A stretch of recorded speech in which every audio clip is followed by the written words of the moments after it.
mianatra eo tongotrao.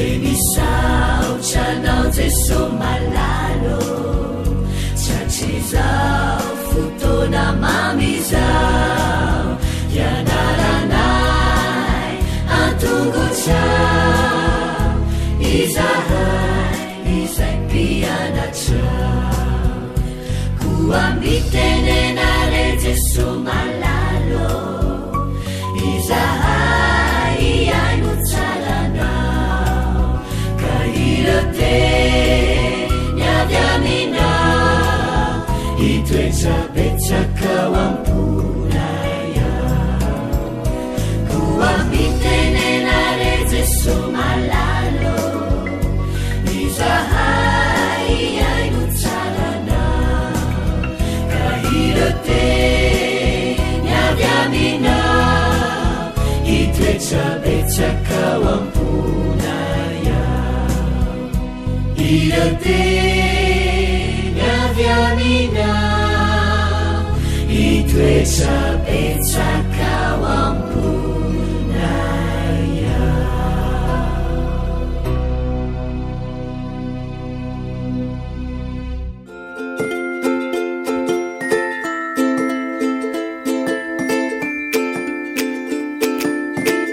tonga eo amin'ny fotoana ny zazaminondra antsika rakizy fotoana mahafinaritra anay ny fotoana iarahana mamerina lesona miaraka amin'ny zazaminona fa araka ny mahazatra antsika dia andeha aloha antsika anao pensoro indray andeha ifampiaraba amin'ilay alalan'ilay hira aorianan'isa telo dia mihira indray mifampiaraba isika ao ary isa roa telo manaona falita faona raha mahitanao manaona enao. Salama tsara ny zazaminondrehetra eny ary andeha aritsika aloha hivavaka indray alohany amerianantsika ny lesona akambana ny tanana dia ahondrika ny loha akipy ny maso hivavaka isika. Jesosy malalo misaotra anao zahay fa mbola manana fotoana indray afaka amerina lesona ampio zahay mba ho zaza mahay miaino mankatoa ary manaja misaotra Jesosy malalo amen. Eny ary efa sabata faharoa tsika zao efa manomboka mahay lohateny dia mahay tsenjery andao averintsika ary ny lohateny andao hiarakintsika dia amerina ny lohateny. Makany am-piangonana i Jesosy. Averina. Makany am-piangonana i Jesosy. Tsy anjery andeha isika ho any antranon'i Jehova. Averina. Andeha isika ho any antranon'i Jehova. Bravo! Efa manomboka mahay ny ankizy. Daware amerina ny tantara isika.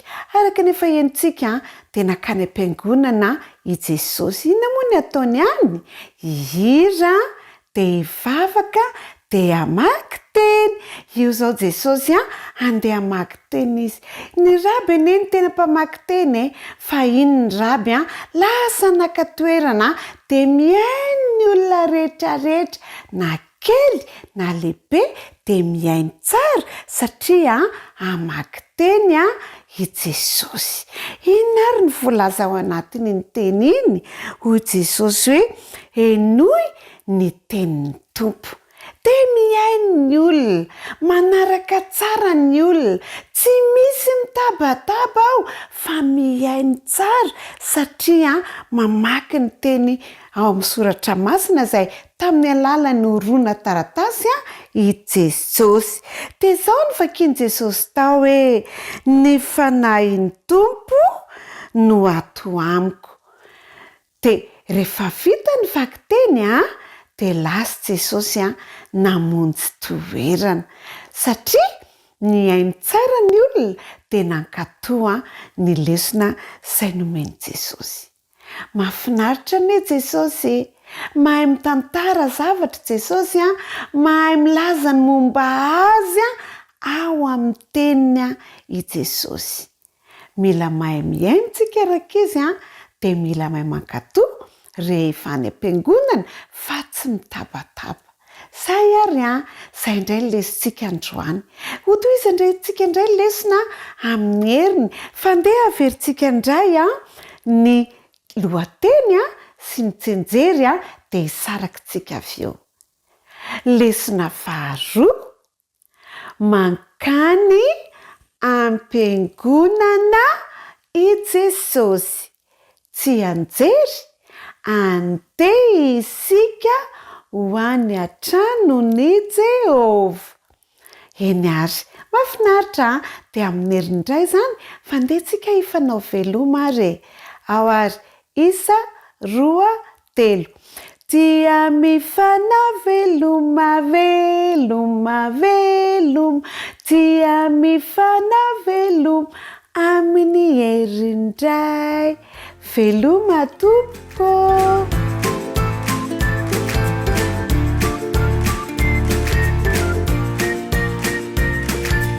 Faly miarahabantsika indray rakizy fa tratran'izao sabata izao. Salama daholo ve nareo? Miarahaba ny zazaboto manokana aloha dia analaka ny tantara vaovao indray tsika androany. Fa alohan'izany dia ndao indray nakambana tanana dia akombona ny akambana ny tanana dia aondrika aloha dia akipy maso fa hiaraka hivavaka isika. Jesosy malalo misaotra anao lehibe izay fa nofenonao fitahiana indray dia omenao sabata fitsaharana hiaraka aminao. Omeo fahendrena koa izahay ankizy rehetra mba handray ny teninao amin'ny anaran'i Jesosy. Amen. Nankany am-piangonana Jesosy. Izay ny lohatenin'ny lesona ny anarantsika rakizy. Nankany am-piangonana Jesosy. Ao amin'ny Salamo 2:120 misy le tsy anjery. Andao nge ataontsika eno tsara.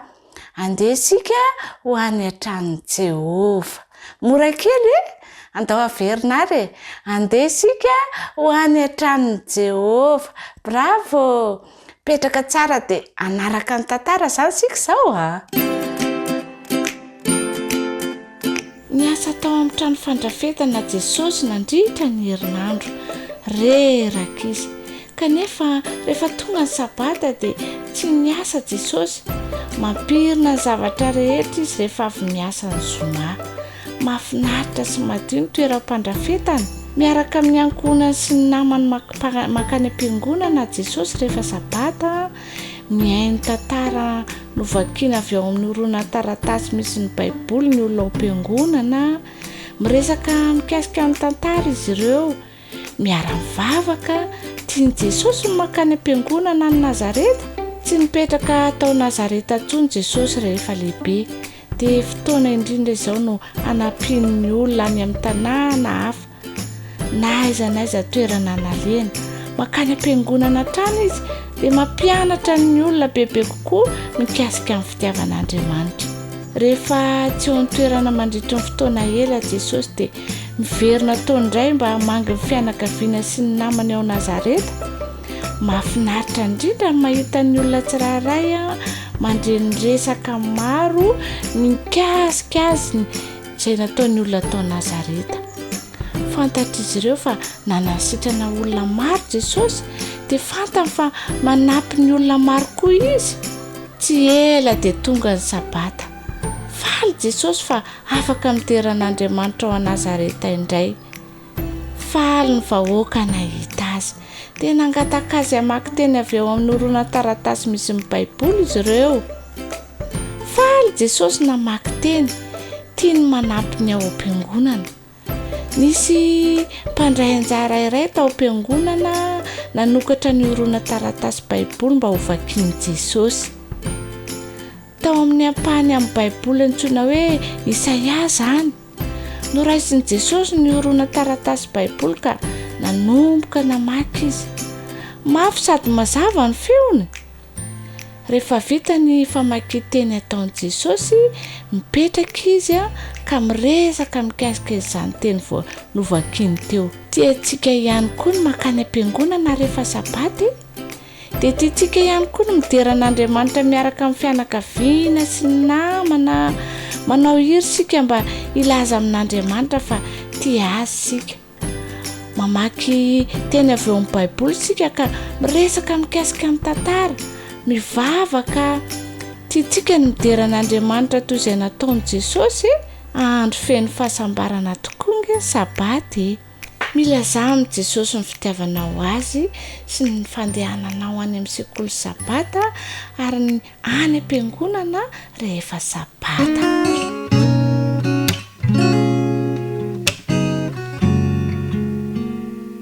Manao indray ianareo rankizy namako. Nomeny Jesosy antsika izao sabata izao ho fotoana mamy indrindra ho azy ianao. Rahantsika mamerina ny lohahevitra dia tsy ny inona izany fa ny lohahevitra fahenina manao hoe manamboatra sambo fiara inoa. Manamboatra sambo fiara inoa. Efa nahita sambo daholo ve tsika? Mino aho fa efa nahita isika. Manana lesona mafonja ho ampitaina ho amiko sy aminao indray nge Jesosy ao anatin'izany tantara mahafinaritra izany. Kanefa dia mialohan'ny anarantsika azy dia andao ange iarahana mamerina ny andalan-teny izay atao tsentsere. Aiza ireny misy azay ao amin'ny Salamo 7:110. Salamo 7:110 manao hoe ampianaro anao sitraponao ao fa ianao no Andriamanitra. Ampianaro anao sitraponao ao fa ianao no Andriamanitra. Salamo 7:110. Eny tokoa rankizy tiany Jesosy isika raha toka manolo tena ho azy manokana anao ny asa fanompona akato azy eo amin'ny fiainantsika rehetra ka dia hitahantsika ny Jesosy ao anatin'izany andraikitra mahafinaritra anasany Jesosy antsika izany. Arao indray ary ny tantarantsika anio Rehefa nangataka antsika hanao zavatra iray rankizy ny ray aman-drenitsika, moa be fanontanianany amin'izany itsika vao manatanteraka sa tanterahantsika izany satria tiantsika izy ireo? Nasain'Andriamanitra nanamboatra samby fiara lehibe iray noa. Azony natao ny teny hoe tsy hanao izany aho. Inona no nataony araka ny hevitrao? Ninao n'Andriamanitra rankizy noa. Sarotra tokoa no nahita olona nanana toe-panaharaka an'Andriamanitra tamin'izany fotoana izany. Mbola tanora ny tany. Voataranaka 10 monja no nisy hatry ny nanorenana izao tontolo izao. Kanefa ny aratsy ny olona ka nanenina no namoronany azy nge Andriamanitra. Tapa-kevitra Andriamanitra fa ho avaoziny ireo rehetra ireo. Fianakavian'olona marina iray monja no tavela teto ambonin'ny tany. Tamin'ny alalan'io fianakaviana io no namonjen'Andriamanitra ny taranak'olombelona sy ny biby izay noforoniny mba tsy ho lany ringana. Ino asy ny vadiny ary ny zanany telo lahy no tao anatin'izany fianakaviana izany. Nolazain'Andriamanitra taminao izany fikasany andravany tany izany. Nasainy nanamboatra samby fiara koa inoa. Nitondra ny noasin'ny fianakaviana ary karazam-bimbo voaro amin'ny safotrano izany samby fiara izany. Tsy sambo tsotsotra izy io, sambo makadiry. Iray sasany eny amin'ny lehibean'ny kanja filalaovam-baolina ny halavany. Avo efa treny noho ny trano maro rihana ny ahavony. Nomen'Andriamanitra toromarika mazava nge Noa ary narahiny tampitandremana fatratra izany. Dia revony asy Noa. I Enoka dadaben'i Noa dia olo marina. Nentin'Andriamanitra nakany an-danitra izy ary tsy nandalo fahafatesana. Nampitainy Enoka tamin'ny taranany ny hafatra rehetra avy tamin'Andriamanitra. Anisan'izany nge ny fampitandremana ny amin'ny sy ny safotrano izay nampitainy tamin'ny zanany. I Metosela kosa indray no nampita izany tamin'ny zanany sy ny zafikeliny dia tsy izy io zafikeliny fa i Noa. Nananjanaka 3 lahy i Noa dia Sema sy Ama ary Jafeta. fianakaviana tokana mahatoky olombitsinanana ny toepana araka an'Andriamanitra sisa no hita teto tany dia nanampy anoana namboatra ny samby fiara lehibe izy ireo. Io sambo lehibe io no hamonjena ny olona rehetra sy ireo zava-boarin'Andriamanitra samy hafa. Andraikitra lehibe manahoana re izany? Olombelona avokoa nge ino asy ny zanany ary ny dadatoany sy ny dadapeny. Niara-ny asa izy ireo tao anatin'ny 27 taona rakizy. Kanety ho ny fanolana angamba indraindray, saingy nanana tanjona lehibe iray izy ireo. Nisy tetikasa mezinezina tsy maintsy no faranany, tsy maintsy niara-ny asa mafy izy ireo mba hahatanteraka ny sitrapon'Andriamanitra. Tena velany disadisa fa nankatony sitrapon'Andriamanitra izy ireo. Nalain'Andriamanitra ho any an-danitra talohany nahavitany ny samby fiara Enoka. Maty koa ny havan'ny asasany, ino asy ny fianakaviany sisa tavela. Tsy hisy angataka anao hanamboatra samby fiara lehibe toy izao mihitsy ankehitriny. Tsy hisy angataka anao hanampy hamonjy izao tontolo izao amin'ny samby fiara mihitsy, saingy maniry ny vahoakany hanao ny sitrapony mandrakariva rakizy Andriamanitra. Tiany raha miara-miasa aminy izy ireo mba hanatanteraka ny sitrapony. Mety hisy asa angatainy aminao koa izay mitaky fiaraha-miasa amin'ny hafa. Mety ho fiaraha-miasa mitovy amin'izay notakiana tamin'ny fotoana nanamboarana samby fiara tokoa angamba notakiany aminao.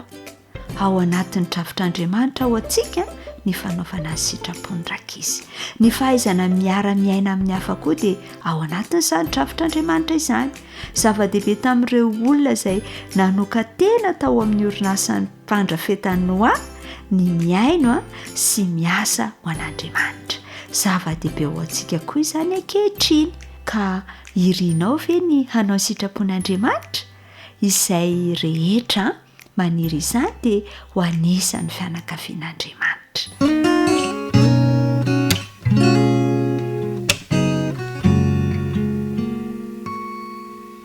Manahoana daholo indray isika tanora zandrany, hiaraka mitina indray ny lesona fahaenina isika. Lesona fahaenina izay nianarantsika nandritra ny herinandro.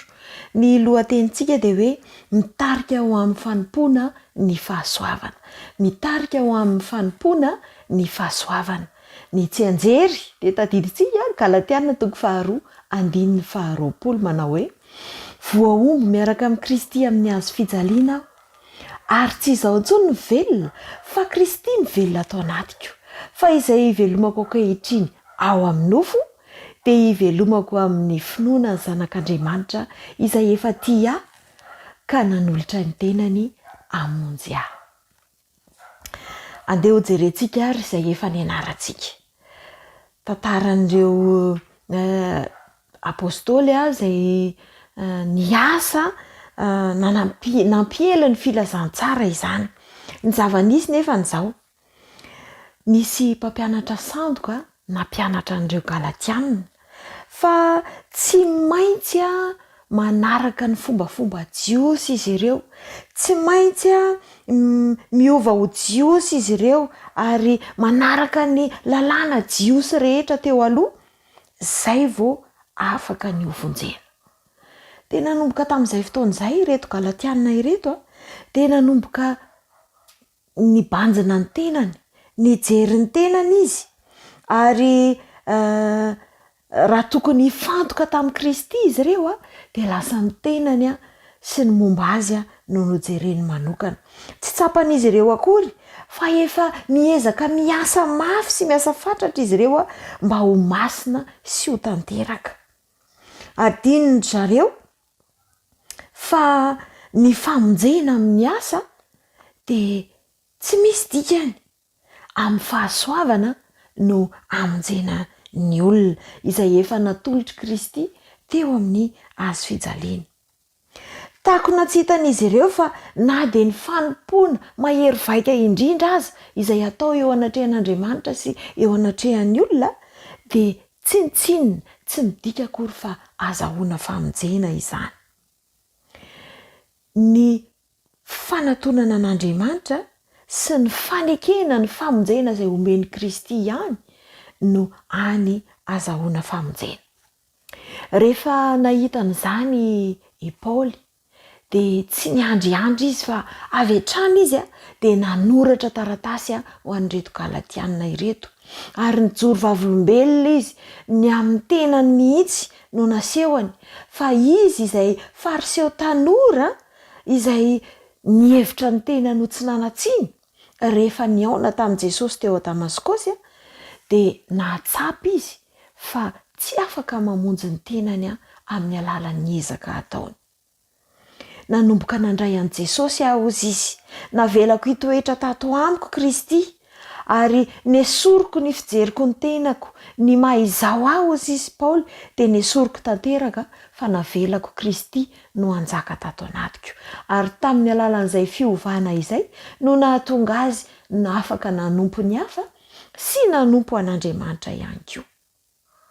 Andriamanitra mihitsy no modely, ny fitiavana izay nasehon'Andriamanitra tamin'ny tiavany antsika olombelona, tamin'ny nanomezany an'i Kristy sy ny fanompoana izay nataon'i Kristy teto an-tany, izay tonga hatramin'ny fanoloran'ny ainy, ary izany dia tsy nitakiana vidiny na sandany na dia kely akory azy tamin'isika olombelona, izany ilay fitiavana hamonjy izay nataon'Andriamanitra. Ny zavatra tadiavan'Andriamanitra amintsika dia ny manaiky ilay famonjena ary manaiky ho vaniny izany fanoloran-tena izany, ka manjary ho ohatra isika ary lasa manampy ny hafa sy manompo an'Andriamanitra ihany koa. Izay izany ny afatra izay nomenantsika nandritry ny herinandro, manao hoe manome hery antsika Jesosy mba hanompo ny hafa amin'ny mpitiavana. Nampianatra antsika izany ny lesona fa manana tombontsoa isika raha manompo ny hafa amin'ny toe-javatra rehetra, tsy hoe noho ny fitadiavam-pamonjena fa noho ny fanovan'ny Kristy antsika rehefa nanolotra ny tenantsika ho azy isika mandray ilay famonjena.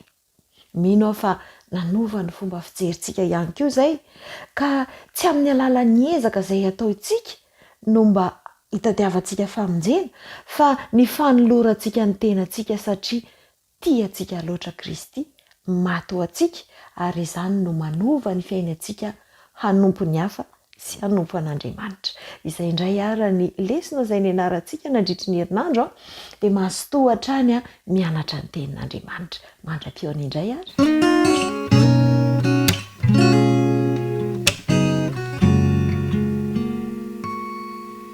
Miaraba ny tanora mantanto rehetra indray, tanora 13 taona sy 14 taona natratra te fotoana tendray isika.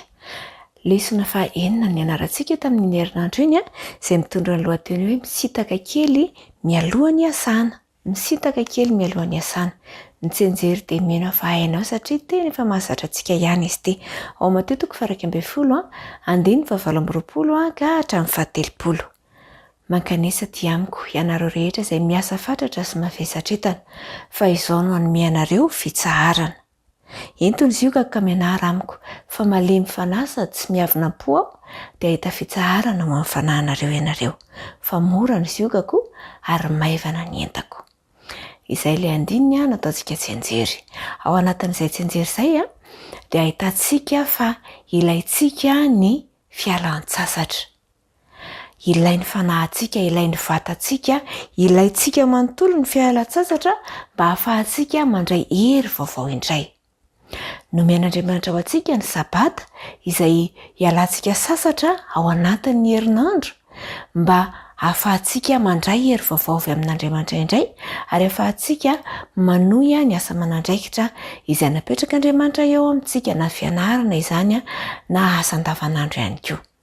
Fa ankoatran'izay dia mampatsiahy antsika Jesosy ary nanome ohatra ho antsika izy, ary noresahantsika foana izay teto amin'ity fianarantsika ity fa ilaintsika ihany koa ny manokana fotoana mba hiarahantsika amin'Andriamanitra, hiresahantsika aminy, hitantarantsika ny manjoantsika ary hienoantsika ihany koa izay hafatra tiany ampitaina amintsika. Jesosy dia nitokana isa maraina ny fo maraina alina koa izy a nitokana tany an-tany foana zany hoe tsy nisy mpanelingely ary nyresaka tamin'nyraina izay any an-danitra izy ary tamin'izany a no nahazony torohevitra ny amin'izay tokony ho ataony mandritry ny tontolo andro iny ny amin'ny fanapa-kevitra tokony ho raisiny a ny amin'ny toerana izay tokony alehany ary rehefa vita ny tontolony androny a dia nanokana fotoana ihany koa izy ny saorana ny rainy a tamin'ny fanampian'Andriamanitra azy a tamin'ny zavatra rehetra nataony tamin'ny tontolony andro dia toy izay ihany koa ny tokony ho ataontsika ry tanora 13 taona sy 14 taona rehetra manokana fotoana ho an'ilay rainao izay any an-danitra ary amin'izay fotoana izay a dia ho mora ho anao ny mandray fanapa-kevitra ny amin'izay rehetra ho ataonao a mandritra ny tontolo andro izy hanome anao ny fanahy masina mba hitari-dalàna anao a ka hanampy anao a amin'izay rehetra tokony ataonao ilainao no manolo tena ho an'Andriamanitra ary ny zavatra takian'Andriamanitra dia iny tenanao mihitsy no atolotra ho azy ary izy a no hitari-dalàna anao a amin'ny zavatra rehetra izay atao. Tao anatin'ny fiarahantsika mianatra dia nahita tantara miaramila anankiray isika izay tao anatin'ny ady ka ity miaramila ity dia nanapa-kevitra ny hitokana 10 minitra monja na dia tsy nanana toerana hitokanana azy izy dia teo anivon'ireo faty izay efa mialoha no nitokanany kanefa dia tena nandray hery izy tamin'izany fanandramana izay nataony izany ka ianao koa ry tanora mantoanto dia asaiko ianao mba hanao fanandramana mety tsy ho mora ilay izy amin'ny voalohany kanefa arakaraka ny fikirizanao anao an'izany no hanampian'Andriamanitra anao ary andre feo avy any an-danitra ianao andre ny feon'Andriamanitra mihitsy ianao hiteny aminao ary tahaka ny nataon'i Jesosy tamin'ireo mpianatra hoe avia mitokana kely ary miala sasatra kely dia toy izany koa ny ataony aminao miala sasatra kely dia apetrao amin'Andriamanitra ny zavatra rehetra dia izy hitari-dalàna anao amin'ny fanapa-kevitra rehetra dia miratry soan'ny tanora mantoanto ary ianao fanandramany dia ho amin'ny manaraka indray veloma daholo.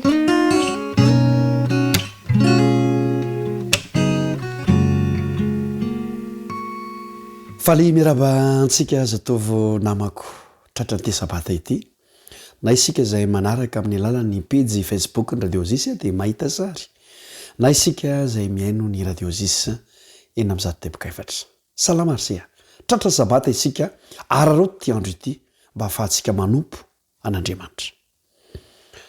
Daody zany no lohateny izay hodiny atsika ary matetika fitenitsika izy io rehefa antsika dia mandeha antsika dia miaraka amin'ny namana antsika dia rehefa misy ny fotoana dia hoe Daody ary indraindray variana dia tsy Daody zany lohateny zany no istorantsika lesona fa andeha hovakitsika ny Osea 4:12 izay andeha ny fototra mba hahafahantsika mahazo tsara ny afatra tiana ambara. Osea 5:12 dia zao voalaza hositraniko ny fiodinany ho tia azy tsy vozonana fefa niala taminy ny fahatezerako. Zany ny tenin'Andriamanitra amintsika. Matoa ny olona anankiray tsy mety mody dina ny antony ny zavatra tsy nety izay nataony dia sarotra aminy mody indrindra rehefa zavatra ratsy zavatra tsy araka ny sitrapon'Andriamanitra tsy araka ny sitrapon'ilay ray aman-dreny ilay zavatra natao dia kamotsika mody malaintsika mody satria hoe hobedy ho voateny sy ny sisa dia eo anatrehan'ny fivavahana kristianina zany dia miantso antsika Andriamanitra Daody ndao hiverina amin'Andriamanitra zay ny dikany fa be loatra ny zavatra mahavariana antsika dia zara raha misy fotoana atolotritsika ho an'Andriamanitra.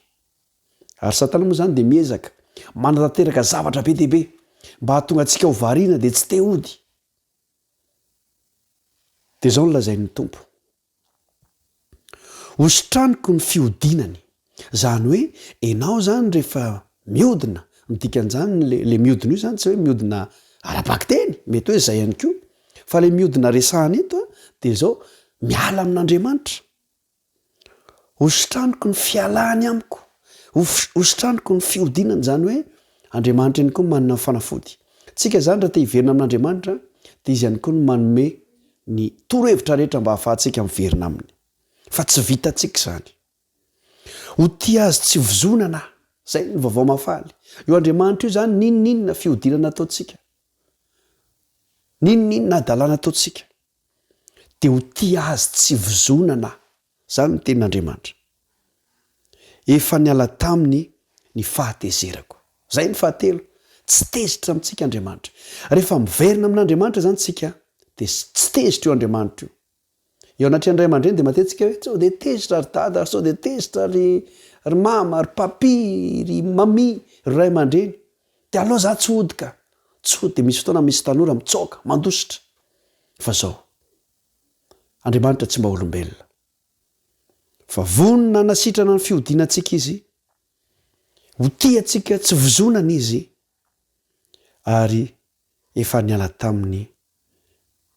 tamintsika ny fahatezerany tsy tezitra amintsika ntsony andriamanitra rehefa manomboka miverina amintsika rehefa mody isika ary io andriamanitra tsy mijery ny zavatra lasa vitanao fa mijery ny zavatra andehanany tongotra ao zao zay a tadio zay ny olona mitanisa n'izay tsy nentina taonao tamin'ny lasa fa andriamanitra tsy mitanisa tsy mijery lasa vitanao andriamanitra fa ny lalana andehananao zao ny jereny de vonona ndrayanao izy rehefa mody rehefa miverina amin'andriamanitra ianao noho zany tanora namako marobe ny zavatra mahavariana atsika aza variny fa mody miverena eo amin'andriamanitra asio fotoana ao an'andriamanitra ny fiainanao ny atandranao toy zay ny loha hevitritsika samy manao fanandramana velo marse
Saja ni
faly miarabantsika tratra ity sabata maraina mafinaritra itya androany dia ijery lohahevitra ao amin'ny lesona fahenina isika mitondra ny lohateny hoe ireo vavolombelona roa. Inona tokoa moa zany vavolombelona roa izany? Manahoana ny tantaran'izany? Mialoha izany dia manasanao hiara-hivavaka amiko ka anondrika ny loha. Raha inaizany an-danitro, raha hianatra sy amerina ny teninao indray izay amin'ity maraina ity dia mangataka ny famelanao ny tsy fahataterahanay ary mangataka ny fitarihan-dalana avy amin'ny fanahy masina. Amin'ny anaran'i Jesosy no nonako izany vavaka izany. Amen. Reo vavolombelona roa. Izao ny voalaza ao amin'ny Isaia 40:9 amin'ny anaran'i Jesosy. Maina ny ahatra, malazo ny voniny, fa ny tenin'Andriamanitra itsika dia haharitra mandrakizay. Inona moa ireo vavolombelona roa ireo? Dia ny tenin'Andriamanitra izany. Hitantsika eo ny toko sy andininy ao aoriana kely ao. Fa ny tenin'Andriamanitra no vavolombelona roa dia ny testameta taloha sy ny testameta vaovao. Manahoana ny tantaran'izany tenin'Andriamanitra izany? Nandritra ny taon-jato maro nandinihana ny tenin'Andriamanitra dia taony ny salasala, taony tsinino, taony nanakina, atao no nanday izany. Nogiazina tany amin'ny monastera ny tenin'Andriamanitra tamin'ny vanim-potoana antenantenany. Ary nisy ny dorana ampahabe maso, nisy ny lovotro vitiny. Ary ireo nandinika ny tenin'Andriamanitra natoky dia misy ny nesona nampidinina tany am-ponja ary ny vonoana matiora azy izy ireo izay nino izany. Na izany aza nefa dia nandresy mandrakariva ny tenin'Andriamanitra tao anatin'izany sedra maro izany. Nanenjika ny kristianina matoky tamin'ny Baiboly ny fiangonan'ny vanim-potoana tenantenany. Ho hitantsika eo ireo taonan'izany vanim-potoana tenantenany izany rehefa avy eo. Nanazava ny aizina nefa ny tenin'Andriamanitra. Tsy nanakana ny fitoriana ny tenin'Andriamanitra ny fampahoriana sy ny fanenjehana. Rehefa notsaraina noho ny finoana ilay mpandika ny Baiboly teny anglisy antsoina hoe William Tyndale dia nametrahana fanontaniana nanampiazy indrindra tamin'ny fampelezana ny tenin'Andriamanitra. Dia nieritreritra ny navaliny izy dia hozy izy hoe ny évêque Durham. Fanahoana ilay évêque Durham izay nanenjika ny tenin'Andriamanitra no nampandroso ny tenin'Andriamanitra kanefa n'izy ara nanenjika satria novidiny io évêque Durham tamin'ny vidiny lafo zany tenin'Andriamanitra izany izay natotan'ity William ity ary avy eo dia nidorany ka alay vidiny izay lafo no ahafahany William indray namokatra ny tenin'Andriamanitra tamin'ny isa maro, baiboly maro mihoatra lavitra noho ilay nidorana. Azany hoe tsy naharesy zany na dia nidorana zany tenin'Andriamanitra izany dia voamaika ny roborobo sy ny velatra. Efa nydiniantsika moa zany ireo famelezana ratsy indrindra atao amin'ny soratra masina ny finoana kristianina. Nandrika teny amin'ny lalamben'ny Frantsa ny raha nandritra ny révolution frantsay izay atao hoe nanisany nanohatra izany tenin'Andriamanitra izany. Napetraka teo amin'ny toerana pahabe maso tao Paris fanapahan-doha ary anarivo maro no vonoana izany. Tonga ny fivavaham-panjakana ny ateisma tamin'izany fotoana izany. Na izany aza nefa dia ho hitantsika fa tsy azo nampanginina ny tenin'Andriamanitra ary ny foa indray zany herin'ny tenin'Andriamanitra izany tao aorian'izay. Vavolombelona roa sy ireo vanim-potoana ara-paminaniana. Fantatsika lay ivavaka nataon'i Eli ao amin'ny Jakoba 5:7 tapany faharoa izay milaza hoe tsy nilatsaka tamin'ny tany ny ranorona 3 taona sy 9 Ny heviny ara-paminaniana io andalan-teny io dia midika fa tsy tao anatin'ny vanim-potoana tenantenany 3.9 amin'ny filazan'ny Jakoba ary 3.5 no voalazan'ny Apocalypsis Daniel dia tamin'ny fotoana io dia nenjehana ny soratra masina zao matsy voalaza ao ny apokalipsy toko faraky amby folo andininy faharoso fahatelo naran' jesosy fa nikanja eo ivelan'ny telopolo dia velao fa aza refesina fa nomenany jentilisa izany anisakisaka ny tanana masina 2 volana izy ary omeko hery ny vavolombeloko roa haminany 900 arivo zay sady itafy lamba fisaonana omeko hery ny vavolombeloko roa ary aminany 900 arivo andro eo zany le vavolombelona roa dia ny telo ny testameta taloha sy ny testameta vaovao ary hitafy lamba fisaonana mandritry ny 900 sy arivo andro izany 900 andro izany 900 sy arivo andro zany ara-paminanina dia 900 sy arivo taona io dia mifandrindra amin'ilay 2 volana 2 volana izay ampitombona 30 nisan'ny volana mame 900 sy arivo andro dia iray andro iray taona dia mame 900 sy arivo taona izany hoe tao anatin'io vanim-potoana io zany dia nenjehana ny soratra masina nitafy lamba fisaonana ny soratra masina ary manamafy izany koa ny voalaza ao amin'ny apokalipsy toko 12 azafady andimny 5 sy 9 ary tezaka zazalahy izy ary anapaka ny firenena rehetra amin'ny tenim-by izy io novonjena hangana ny zanany ka akarina ho any amin'Andriamanitra any amin'ny seza fiandrianana raha vehivavy kosa dia nandositra nakany an-tany anefitra izay fa nisy toerany namboarin'Andriamanitra mba ho levona any 900 sy arivo andro izy teo zany no reo zay vehivavy moa dia naseho hoe fiangonana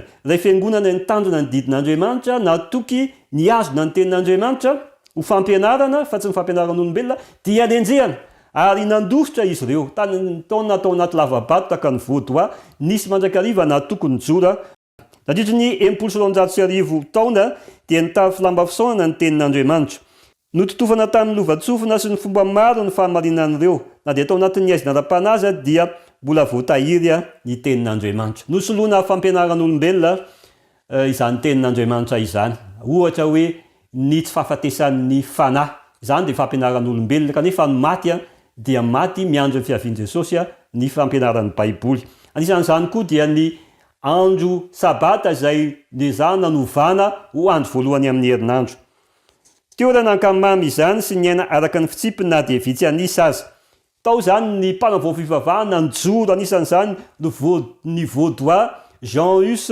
Jérôme, Martin Luther, Jean Calvin, Charles Wesley sy ny sisa izao ny voalaza ao amin'ny apokalipsy toko 12 ary ny olom-pirenena sy ny fokom-pirenena sy samihafa fiteny ary ny firenena maro dia misy mijery ny fatiny 3 andro sy tapany ary tsy avelany aleviny anempasana ny fatiny eo zany lay fanenjehana lay 3 andro sy tapany fetrandro ray fetrandro roa sy atsasaka fetrandro voalaza ao amin'ny Daniel novonona zany reo vavolombelona roa nezahana nodorana nogiazana tanaty monastera ny tenin'Andriamanitra ary izay nanaraka izany dia nenjehana sy novonony ao amin'ny apokalipsy toko 17 dia misy zao teny zao dia nomela lela niteny zavatra miopapana sy firenendratra izy ary nomena fahefana mba hiasa 2 volana lay mpanenjika ny tenin'Andriamanitra naseho tamin'ny alalan'ny biby mahatsiravina ao amin'ny Daniel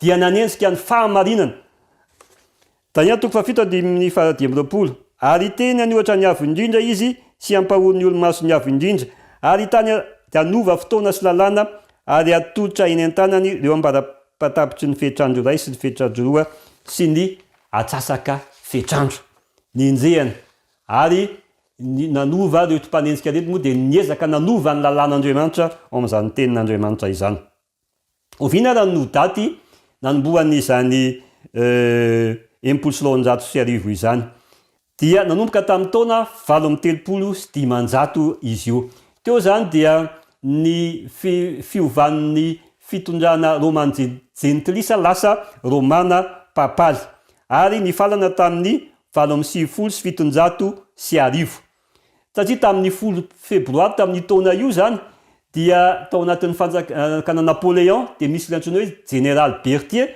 dia nanenjika nobabona ny papa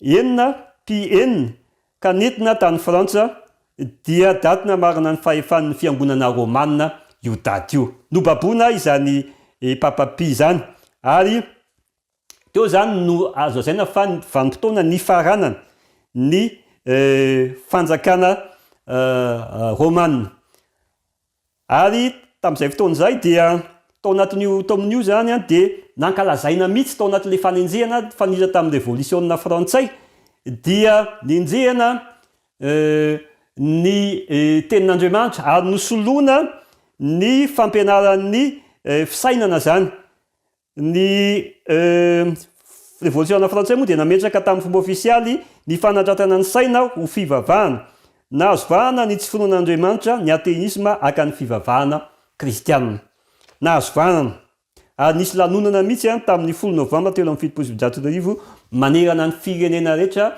mba nankalazana izany hoe ny fisainana no indraindraina afaka ny maizy ny tena fa tsy ilaina ny tenin'Andriamanitra zao nefany tamin'ny inona ny zavatra nitsanga tao aorinany 16 zany hoe tamin'ny taona 7 zany tamin'ny taona 7 nitsangana tamin'ny maty ireo vavolombelona roa nandresy ny fahamarinana nitsangana ary ny tenin'Andriamanitra ihany no maminany izany ny apokalipsy 1:1 na Jesosy ary rehefa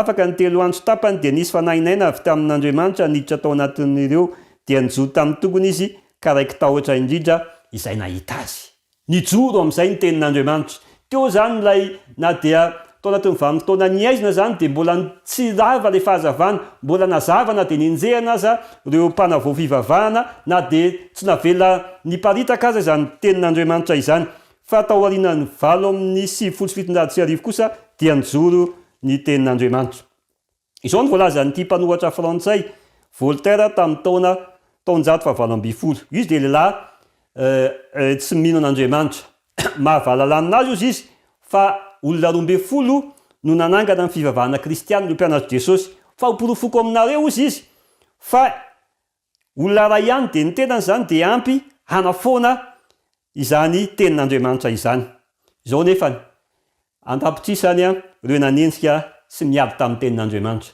tamin'ny andro Voltaire raha nisy tenin'Andriamanitra zato tao aoriana nafatesany efa amanarivony sy amanaetsiny no miparitaka tao aorinan'izany tsy lefy le tenin'Andriamanitra natao aorinan'izay dia nitsangana ny tenin'Andriamanitra nijoro araka ny volazany apokalipsy 12:12 amin'ny Jesosy alay menarana dia namoaka rano tamin'ny vavana toy ny ony hanaraka andravehivavy mba indaosy ny ony izy nefa ny tany dia namonjy andravehivavy fa ny vava ny tany ka nitelona ny ony izay navoaka ny dragona tamin'ny vavany tany Eropa no tena nisy ny fanenjena mahavaivay tamin'ny vanimpotoana atenatenany zao nefany dia sokafan'Andriamanitra ny lalana lay tany zay nitelona reo zanak'Andriamanitra reo dia ny Etats-Unis zany ny Etats-Unis zany nandray atao noseho ny fahazavana ny fanavozana ny fivavahana ary ao amin'ny apokalipsy 1:1 dia zao ny voalaza amin'any Jesosy hitako fa nisy anjely iray hafa koa nanidina teo avoan'ny lanitra nanana filazantsara mandrakizay hotoriana amin'izay monina ambonin'ny tany sy amin'ny firenena ny fokom-pirenena sy ny samihafa fiteny ary ny olom-pirenena rehetra teo zany dia nitsangana ny tenin'Andriamanitra ary nanomboka niparitaka tsy tana itsony zany afo izany nitondra nitarina ny fitoriana filazantsara ny afatry ny anjely telo manerana n'izao tontolo zao sady faminaninao amin'ny Matthieu 7:12 ihany manao hoe amin'any Jesosy ary hotoriana amin'izao tontolo zao ny filazantsara amin'ny fanjakana ity ho vavolombelona amin'ny firenena rehetra dia ho votonga ny farany any amparany ihany ny olona ozy izy andinika tombo fahalalana amin'izao fotoana izao dia mbola malalaka ny tenin'Andriamanitra ary mampelezina eran'izao tontolo izao zany filazantsara amin'ny fanjakana izany satria voalaza amin'ny 7:20 hoe ho mandrakizay Jehova no nanorenanao any an-danitra ny teninao mandrakizay ny tenin'Andriamanitra ary na dia misy ary amin'ny fanenjehana dia tsy lefy zany tenin'Andriamanitra izany marina sy maharitra mandrakizay ny tenin'Andriamanitra raha tsy manaraka ny fitariany mazava ny fiangonana ka nandray ny tara-pahazavana tsiray alefany ary manatanteraka ny adidy rehetra izay asehony dia tsy maintsy totongana ho fanarahana fombafomba ivelany fotsiny fivavahana hary anjavona ny fanahin'ny toe-panahy araka an'Andriamanitra mitondra aina. Ny fiangonana zany dia asaina tsy ampianatra ny fampianaran'olombelona fa kosa dia anaraka ny fitariany mazava eo ambany fitarian'ny fanahy masina, satria le fahitana nomenan'ny Zakaria dia nisy solika fanazavana mampandelilay fahazavana dia le solika dia ny fanahy masina ka tsy maintsy eo ambany fitarian'ny fanahy masina no ianarana sy andinian'ny ten'Andriamanitra dia mandray tara-pahazavana tsirairay ny alefany ary manateraka ny adidy rehetra izay asehony. Dia tsy maintsy raha ohatra ka tena ataontsika amin'ny tena fahamarinana tsisy kilema zany dia hijoro ny fiangonana ary androso. Fa raha mandray fampianarana n'olombelona isika dia tsy maintsy totongana ho fampianarana fombafomba ivelany fotsiny ny fivavahana ary anjavona ny fanahin'ny toe-panahy araka an'Andriamanitra mitondra aina. Amin'ity androany ity dia matombontsotsika mbola ampelantanantsika ny tenin'Andriamanitra. Ny fahasambarana dia ny fandiniana ny tenin'Andriamanitra. Koa dinio ny tenin'Andriamanitra fa ao aminy no ananantsika ny fiainana mandrakizay ary ireny no manambaran'i Jesosy Kristy.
Misaotranao raha inay izay ny an-danitro satria be fitiavana sy be famindrapo ianao. Masina indrindra koa dia midera sy mankalaza ny anaranao. Ingane tompo ny tenin'Andriamanitra dia ho raisinay, ho dinianay eo ambany fitarian'ny fanahinao. Ary izany no tazomina ho fampianaran'ny fiangonana ary ho diniana mba azon'ny tsirairay alalanao Jesosy Kristy ary ho tonga any amin'ny fiainana mandrakizay. Amin'ny anaran'i Jesosy, amen.